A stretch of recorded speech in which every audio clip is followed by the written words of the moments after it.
Hi everyone, this is Maths for Uni. This is question 2 from MAT 2019. If you find this content helpful, then please consider liking and subscribing, as well as checking out our Udemy course. The link is in the description. The question says, for k a positive integer, we define the polynomial pk of x as pk of x is the product of 1 plus x, 1 plus x squared, 1 plus x cubed, all the way up to 1 plus x to the k, which we then expand and write as a0 plus a1x plus all the way up to a capital N x to the n, denoting the coefficients of pk of x as a0 up to an. The first part of the question says, write down the degree capital N of pk of x in terms of k. Let's start by summarising all of the information that we have. We have this polynomial pk of x, which we have defined as 1 plus x times 1 plus x squared, all the way up to 1 plus x to the k, and then we expand this as a0 plus a1x plus all the way up to an x to the n. And we'd like to know what these coefficients, a0, a1, and all the way up to a capital N are. This question starts in part 1 by asking us to write down the degree capital N of this polynomial in terms of our positive integer k. So we notice that n appears here. That gives us a hint for what degree means. It's the highest power of x that we see in such a polynomial like this, i.e. this n here, because this polynomial is ordered.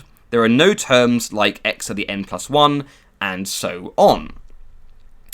How exactly can we get a term like an x to the n from this expansion here?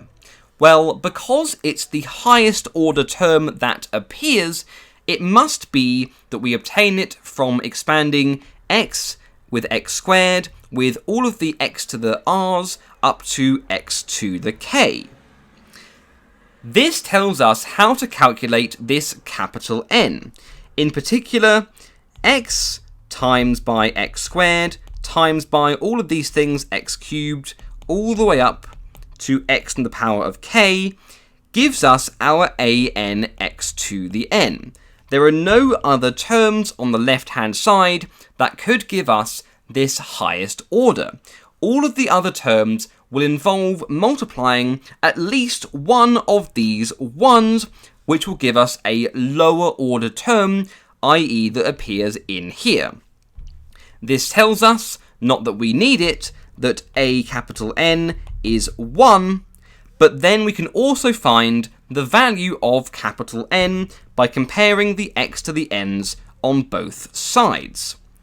If we combine the left-hand side by using the power rule, then the left-hand side becomes x to the power of 1 plus 2 plus 3 all the way up to n.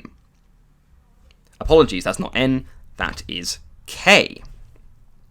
Then this expression 1 plus 2 all the way up to k can be simplified in two different ways depending on your mathematical training so far. Either you will have seen sums precisely like this, and you'll know that 1 plus 2 plus all the way up to k is k times k plus 1 over 2. If you've not seen this formula before, then the other way is to notice this as an arithmetic progression. It has a first term of 1 and a common difference of 1. So when you put this into the formula for the sum of an arithmetic series, then you would also get this result here. It's worth also being aware, but this is a side note, that there are similar series for 1 squared, 2 squared, all the way up to k squared, this is a sixth k plus 1 times 2k plus 1, and for the cubes as well. Although the interesting thing for the cubes is that we get a quarter k squared times k plus 1 squared, which is precisely the square of the result that we have here. There are other formulas as well for the power of 4 and so on, but these are the ones that are worth potentially remembering. Either way, we have this result here, and therefore the left-hand side is x to the power of k times k plus 1 over 2, all inside that power. By equating this with the right-hand side, we already deduced that an must be 1, but looking at the powers of x, we find that our degree, capital N, must be k times k plus 1 divided by 2. Next we have part 2 of this question, which says, by setting x equals 1 or otherwise, explain why a max is greater than or equal to 2 to the k divided by capital N plus 1, where a max denotes the largest of the coefficients a0 up to an. To start with, it's worth thinking about what this a max means and how it is defined. It's defined to be the largest of these coefficients a0 up to an, and that means that a max must be greater than or equal to each of these coefficients a0, a1, up to a capital N. In particular, it will be equal to at least one of these, i.e. the largest, but for sure it will be greater than or equal to every single one of them by definition. Then we have this 2 to the k over n plus 1 in the answer. That's kind of mysterious for now, but we follow their lead and set x equals 1 in our above definition of pk of x. What happens if we set x equals 1 on the left-hand side, i.e. the product side? We have 1 plus 1, 1 plus 1 squared, all the way up to 1 plus 1 to the k. And since 1 to the power of anything is still 1, each of these is 2. And how many of them do we have? Well, we have k by counting. In particular, this is because we have a power of 1 here and a power of k here. 2 times 2 times 2 times 2k times, I've already written it down, is 2 to the power of k. So that's our left-hand side, but what about our right-hand side, which is here? Well, if we put in x equals 1, then again we have this 1 to the power of anything is 1, and so all of the x's will disappear, and we'll just be left with a0 plus a1 plus a2 plus blah blah blah plus an. And so the right-hand side is a0 plus a1 plus ... plus an. At this point, we notice that we have our 2 to the k that appears in our answer, but we need to have an inequality, since currently this is equal to 2 to the power of k. This is where we use our inequality that we wrote down above from the definition of a max. Since a max is greater than or equal to all of these coefficients, we can add up the coefficients and get another inequality. In particular, a0 plus a1 plus ... plus an will be less than or equal to a certain multiple of a max, and the multiple is the number of coefficients that appear by repeatedly using this result for each one. How many coefficients are there? Well, it starts from 0 and ends up at n, and so there are n plus 1 coefficients. Then we string together this equality and this inequality to find that n plus 1 times a max is greater than or equal to 2 to the power of k, and since n plus 1 is positive, we have that a max is greater than or equal to 2 to the k divided by n plus 1 as required. Next we look at the third part of this question, which says fix I greater than or equal to 0. Explain why the value of a subscript I eventually becomes constant as k increases. If we fix a value I greater than or equal to 0 and consider the coefficient a subscript I, this means we're looking at our definition of pk as an expanded polynomial, and say we fix I equals 1 and we consider this a1 here. More generally, we fix an I greater than or equal to 0 and consider the ai wherever it appears. As we increase k, we're adding more factors like this to the end of this expansion. Imagine adding the next factor, 1 plus x to the k plus 1. What effect will this have on this expanded polynomial? Well, in the factor, let's write it down, 1 plus x to the k plus 1, we have this 1 that appears here, which will multiply by everything else in the previous expansion, i.e. everything that appears already here. And then we also have this x to the k plus 1 that multiplies the entire expansion as well. But x to the k plus 1 is going to hit things that are at least, say, this a0 here, and then a1x, and then so on. But the smallest order term is this a0 here. And therefore, it's going to give us terms that look like, again, from this contribution here, x to the k plus 1, x to the k plus 2, ...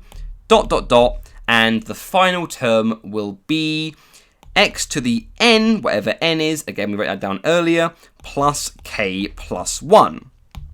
But even looking at the lowest order term that we get, we can see that if I is sufficiently small or k is sufficiently large compared to I, then these terms will have no effect on our ai because they are too high order. Instead, we will have this 1 multiplying everything else that appears here, giving us the same result back for our ai.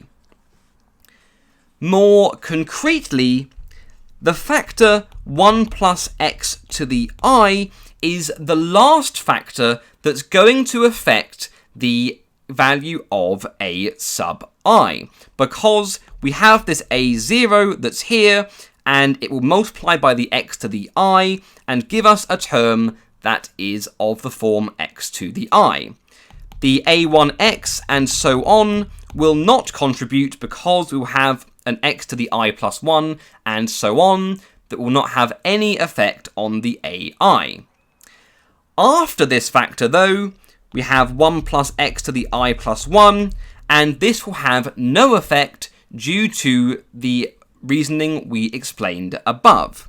For k being greater than or equal to I, we will have no effect on our a sub I, and so the a sub I will be constant. Again, the I term will be the last term that has any effect for k equals I, but then after that we'll have exactly the same a sub I. Now let's discuss part 4 of this question. It has a short introduction which says, a student correctly calculates for k equals 6 that p sub 6 of x equals a very long expression starting with 1 plus x squared plus 2x cubed, and then loads more terms ending with x to the power of 21.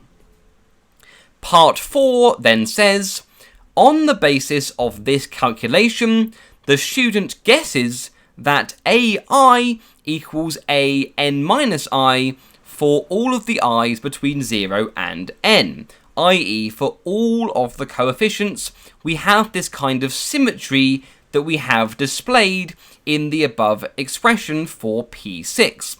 In particular, the coefficient of 1 is the same as the coefficient of x to the 21, the coefficient of x to the 16 is the same as the coefficient of x to the 5, which is 3 for both of those. The question then says, by substituting x to the minus 1 for x, or otherwise, show that the student's guess is correct for all positive integers k.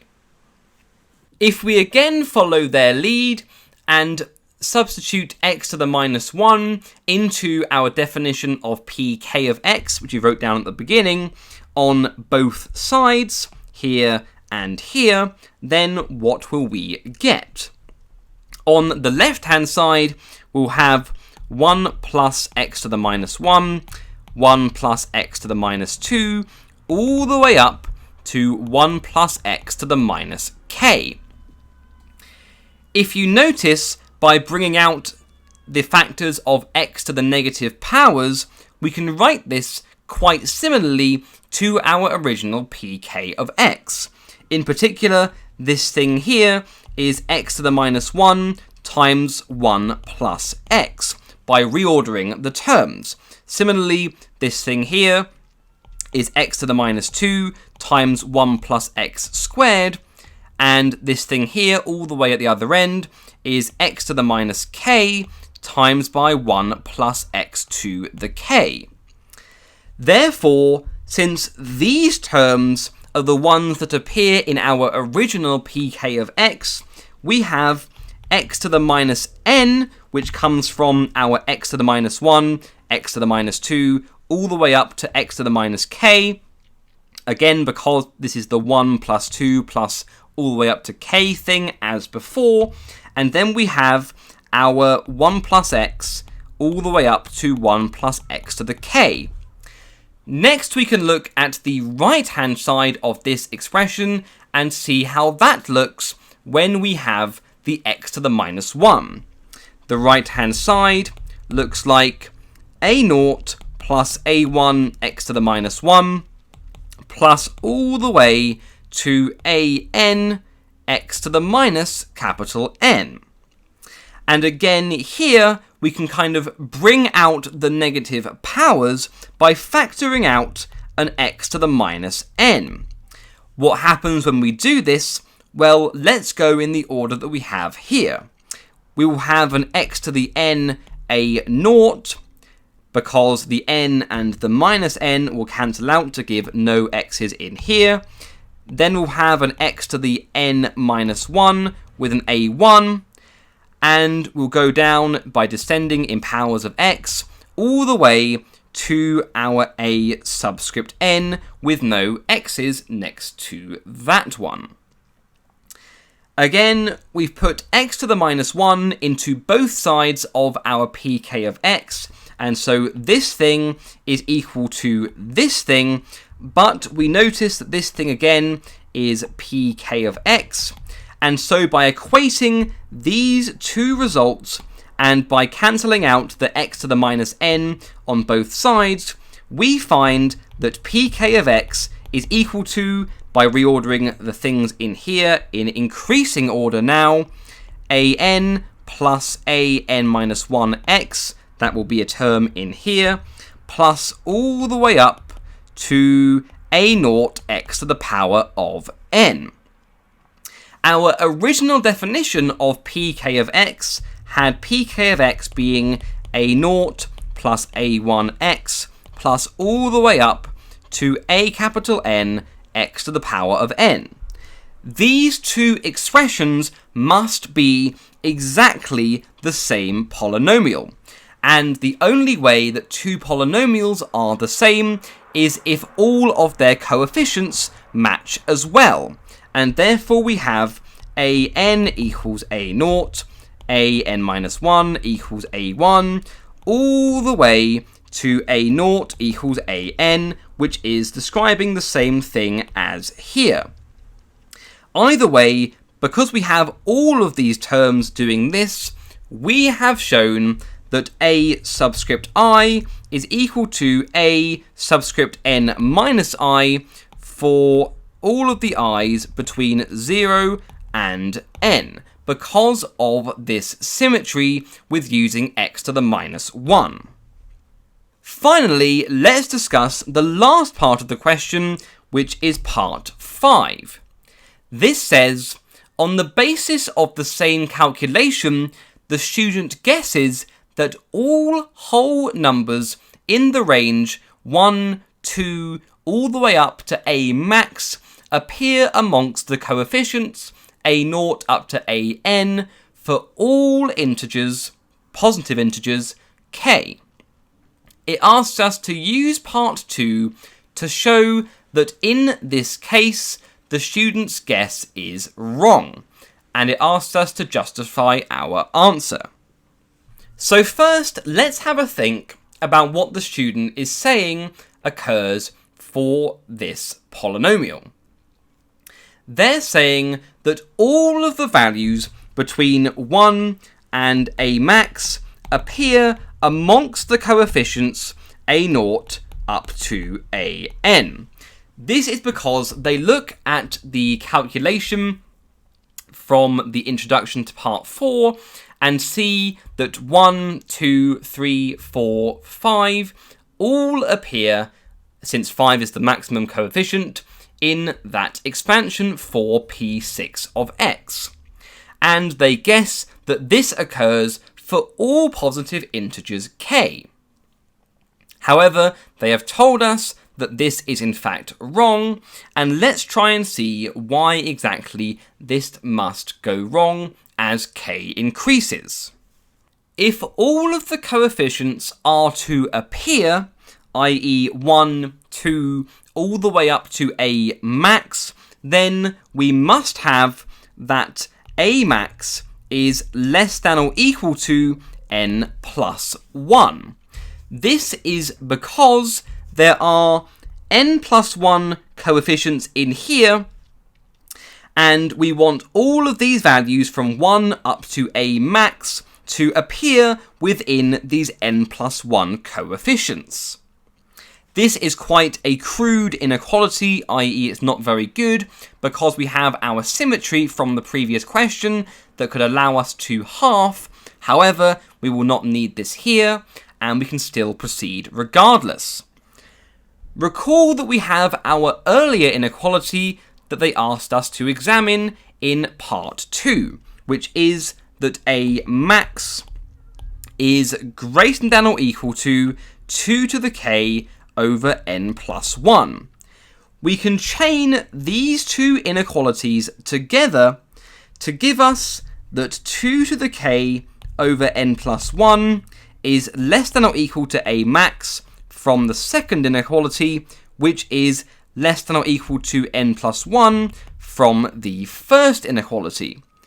Then, by looking at both ends, this tells us that 2 to the k over n plus 1, if the student's guess is correct, is less than or equal to n plus 1.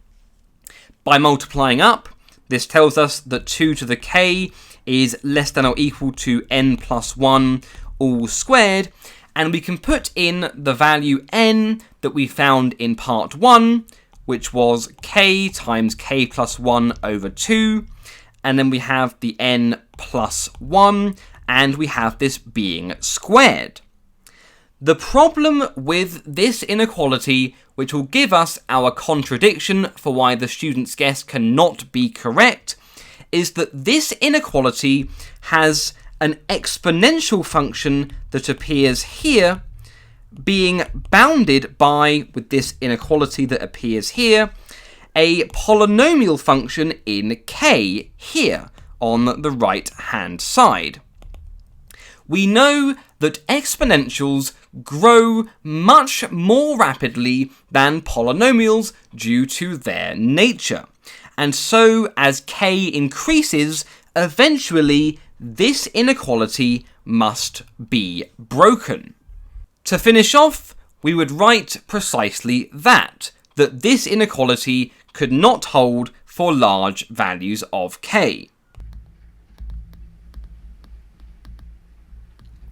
Because eventually exponentials beat polynomials, and therefore we have our contradiction, and so the student's guess must be wrong.